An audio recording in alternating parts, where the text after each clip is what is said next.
ಸ್ನೇಹಿತರೆ ಎಲ್ಲರಿಗೂ ನಮಸ್ಕಾರ. ಕಾಂಗ್ರೆಸ್ ಸರ್ಕಾರ ಜನರಿಗೆ ಒಂದ್ ರೀತಿ ಶಾಕಿಂಗ್ ನ್ಯೂಸ್ ಅನ್ನ ಕೊಟ್ಟಿದೆ ಅಂತಾನೆ ಹೇಳ್ಬೋದು. ಅಂದ್ರೆ ಗ್ಯಾರಂಟಿ ಯೋಜನೆಯ ಫಲಾನುಭವಿಗಳಿಗೆ, ಗೃಹಲಕ್ಷ್ಮಿ ಯೋಜನೆಯ ಫಲಾನುಭವಿಗಳು, ಗೃಹ ಜ್ಯೋತಿ ಯೋಜನೆಯ ಫಲಾನುಭವಿಗಳು, ಅನ್ನಭಾಗ್ಯ ಯೋಜನೆಯ ಫಲಾನುಭವಿಗಳಿಗೆ ಒಂದ್ ರೀತಿ ಶಾಕಿಂಗ್ ನ್ಯೂಸ್ ಅನ್ನ ಕೊಟ್ಟಿದೆ. ಯಾಕೆ ಅಂದ್ರೆ ಜುಲೈನಿಂದ ಅನರ್ಹರಿಗೆ ಗ್ಯಾರಂಟಿ ಯೋಜನೆಯ ಲಾಭಗಳು ಬಂದ್ ಆಗುತ್ತೆ. ಅಂತವರನ್ನ ಪತ್ತೆ ಮಾಡಿ, ಅಂದ್ರೆ ಅನರ್ಹರನ್ನ ಪತ್ತೆ ಮಾಡಿ ನಾವು ಅಂತವರಿಗೆ ಗ್ಯಾರಂಟಿ ಯೋಜನೆಯ ಲಾಭಗಳನ್ನ ಹೋಗೋದನ್ನ ನಾವು ತಪ್ಪಿಸ್ತೀವಿ, ಪತ್ತೆ ಹಚ್ಚಿ ಅದಕ್ಕೆ ಕಡಿವಾಣವನ್ನ ಹಾಕ್ತೀವಿ. ಅಂದ್ರೆ ಅನರ್ಹರಿಗೆ ಜುಲೈನಿಂದ ಹೋಗೋದನ್ನ ಬಂದ್ ಮಾಡ್ತೀವಿ ಅನ್ನುವಂತಹ ಮಾಹಿತಿಯನ್ನ ನೀಡಿದ್ದಾರೆ.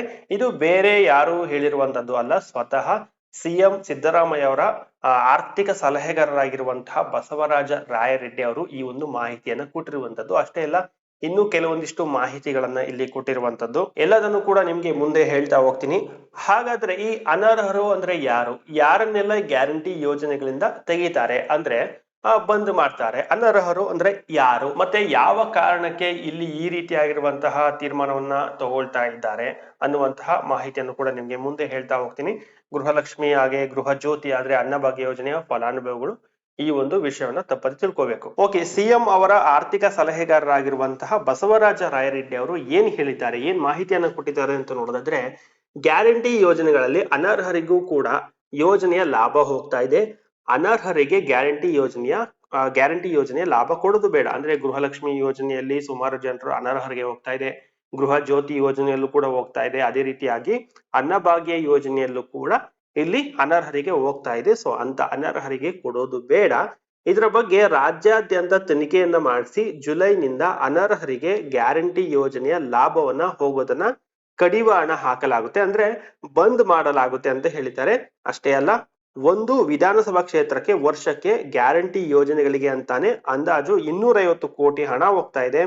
ಈ ಯೋಜನೆಗಳು ಮನೆ ಮನೆಗೇನು ತಲುಪ್ತಾ ಇದೆ, ಆದ್ರೆ ಅರ್ಹ ಇಲ್ಲದವರು ಕೂಡ, ಅಂದ್ರೆ ಅನರ್ಹರಿಗೂ ಕೂಡ ಈ ಒಂದು ಗ್ಯಾರಂಟಿ ಯೋಜನೆಯ ಲಾಭಗಳು ಹೋಗ್ತಾ ಇದೆ.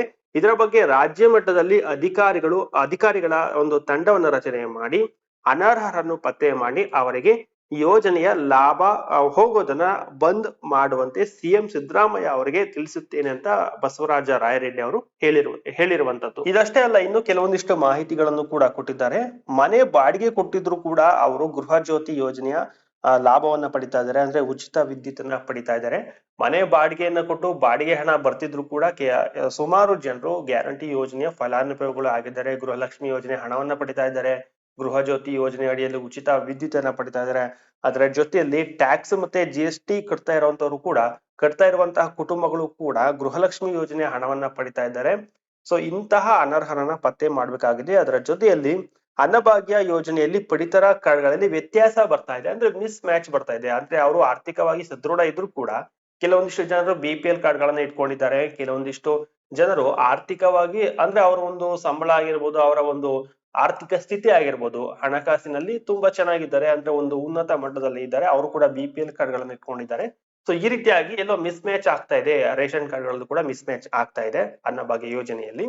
ಸೊ ಇದರಲ್ಲೂ ಕೂಡ ಅನರ್ಹರು ಇದ್ದಾರೆ. ಇಂಥವರನ್ನು ಕೂಡ ಪತ್ತೆ ಮಾಡಿ ಇದರ ಬಗ್ಗೆ ಒಂದು ತನಿಖೆಯನ್ನ ಮಾಡಿ, ತಂಡವನ್ನು ರಚನೆ ಮಾಡಿ ತನಿಖೆಯನ್ನ ಮಾಡಿಸ್ಬೇಕಾಗುತ್ತೆ. ಇದರ ಬಗ್ಗೆ ಸಿಎಂ ಸಿದ್ದರಾಮಯ್ಯ ಅವರಿಗೆ ಮಾಹಿತಿಯನ್ನ ಕೊಡ್ತೀನಿ ಅಂತ ಬಸವರಾಜ ರಾಯರೆಡ್ಡಿ ಅವರು ಹೇಳಿರುವಂತದ್ದು. ಸೊ ಈ ಒಂದು ಮಾಹಿತಿಯನ್ನ ಅಥವಾ ಈ ಒಂದು ಹೇಳಿಕೆಯನ್ನ ಏನು ಬಸವರಾಜ ರಾಯರೆಡ್ಡಿ ಅವರು ಕೊಟ್ಟಿದ್ದಾರೆ, ಇದು ಸಾಕಷ್ಟು ಜನರ ಒಂದು ಆಕ್ರೋಶಕ್ಕೆ ಕಾರಣವಾಗಿರುವಂತದ್ದು. ಯಾಕೆ ಅಂದ್ರೆ ಆ ಯೋಜನೆಗಳನ್ನ ಘೋಷಣೆ ಮಾಡುವಂತ ಸಂದರ್ಭದಲ್ಲಿ ಯಾವುದೇ ರೀತಿಯಾದಂತ ಕಂಡೀಷನ್ಸ್ ಅನ್ನ ಹಾಕಿರ್ಲಿಲ್ಲ. ಆದ್ರೆ ಈ ಒಂದು ಯೋಜನೆ ಅನುಷ್ಠಾನ ಬಂದ್ಮೇಲೆ ಬರೀ BPL ಗೆ ಕೊಡ್ಬೇಕು ಅಥವಾ APL ಗೆ ಕೊಡ್ಬೇಕು. ಈ ಗೃಹಲಕ್ಷ್ಮಿ ಯೋಜನೆ ತಗೊಂಡ್ರೆ ರೇಷನ್ ಕಾರ್ಡ್ ಇರುವಂತವ್ರಿಗೆ ಮಾತ್ರ ಸಿಗುತ್ತೆ ಅಂತ ಹೇಳಿದ್ರು. ಆದ್ರೆ ಘೋಷಣೆ ಮಾಡುವಂತ ಸಂದರ್ಭದಲ್ಲಿ ಎಲ್ಲರಿಗೂ ಕೂಡ ಸಿಗುತ್ತೆ ಅಂತ ಹೇಳಿದ್ರು.